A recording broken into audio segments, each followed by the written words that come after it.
Handak pangthokhiba taragani shuba Lok Sabha meekhal Inner Manipur Parliamentary Constituency independent meerep oikhiba Heirok Tagi Moirangthem Totomsana Nongshaba ngasi police na airport gate Tagi Phaduna Puraklaba Matung Keisampat Junction Dagi nanthoklaga chenkhre hairi Thaudok asibu hakthengna thengna hoba Totomsana gi machanupe Moirangthem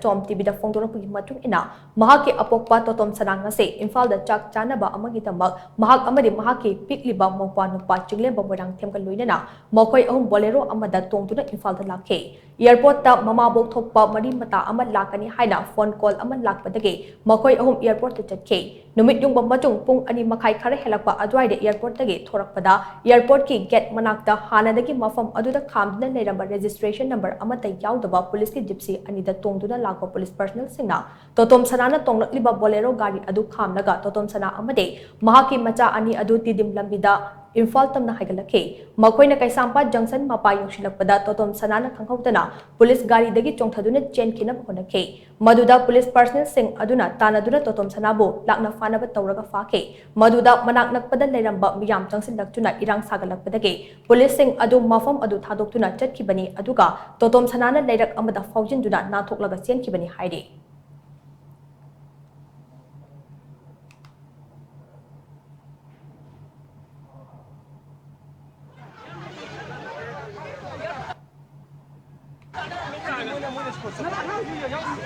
number yaude go aduga siyo